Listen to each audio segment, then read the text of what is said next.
जय श्री कृष्णा।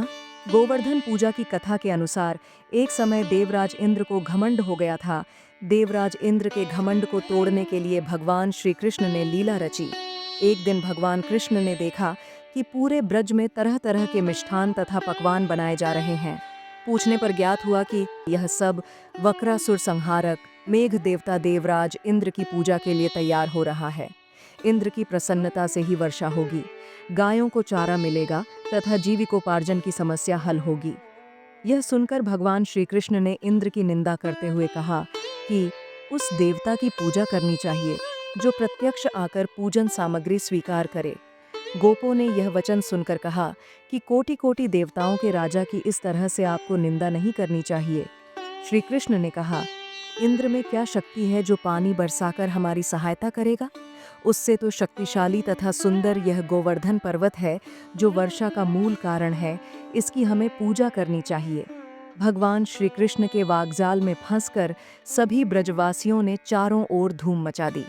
तत्पश्चात नंद जी ने ग्वाल गोपांगनाओं सहित एक सभा में श्री कृष्ण से पूछा कि इंद्र की पूजा से तो दुर्भिक्ष उत्पीड़न समाप्त होगा, चौमासे के सुंदर दिन आएंगे, मगर गोवर्धन पूजा से क्या लाभ होगा? उत्तर में श्री कृष्ण ने गोवर्धन की बहुत प्रशंसा की तथा उसे गोप गोपियों की आजीविका का एकमात्र सहारा सिद्ध किया। भगवान की बात सुनकर समस्त ब्रज मंडल बहुत प्रभावित हुआ तथा स्वगृह जा जाकर सुमधुर मिष्ठान पकवानों सहित पर्वत तराई में श्री कृष्ण द्वारा बताई विधि से गोवर्धन की पूजा की।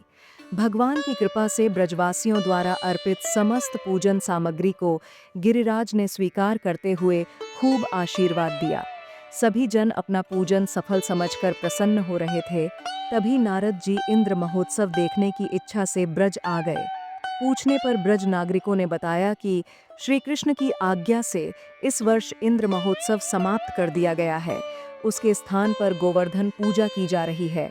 यह सुनते ही नारद जी सीधे इंद्रलोक गए तथा खिन्न मुद्रा में बोले, राजन, तुम महलों में सुख की नींद ले रहे हो, उधर ब्रजमंडल में तुम्हारी पूजा समाप्त करके गोवर्धन की पूजा हो रही है। इसमें इंद्र ने अपनी मानहानि समझकर मेघों को आज्ञा दी कि वे गोकुल में जाकर प्रलयकारी मूसलाधार वर्षा से पूरा गांव तहस नहस कर दें। पर्वताकार प्रलयंकारी बादल ब्रज की ओर उमड़ पड़े। अचानक वर्षा देखकर ब्रज घबरा गया। सभी ब्रजवासी श्री कृष्ण की शरण में जाकर बोले, हे भगवान, इंद्र हमारी नगरी को डुबाना चाहता है, अब क्या किया जाए? श्री कृष्ण ने सांत्वना देते हुए कहा, तुम लोग सभी गौ सहित गोवर्धन की शरण में चलो, वही तुम्हारी रक्षा करेगा। इस तरह से समस्त ग्वाल बाल गोवर्धन की तराई में पहुंच गए। श्री कृष्ण ने गोवर्धन को अपनी कनिष्ठा उंगली पर उठा लिया और 7 दिन तक गोप गोपिकाएं उसकी छाया में सुखपूर्वक रहे। भगवान की कृपा से उनको एक छींटा भी न लगा। इससे इंद्र को महान आश्चर्य हुआ। इंद्र तब भगवान की महिमा को समझकर अपना गर्व त्याग कर स्वयं ब्रज में गया और भगवान कृष्ण के चरणों में गिरकर अपनी मूर्खता पर महान पश्चाताप किया। 7वें दिन भगवान ने गोवर्धन को नीचे रखा और इसी भांति प्रतिवर्ष गोवर्धन पूजा करके अन्नकूट उत्सव मनाने की आज्ञा दी। तभी से यह उत्सव अन्नकूट के नाम से मनाया जाने लगा। बोले, जय श्री कृष्णा।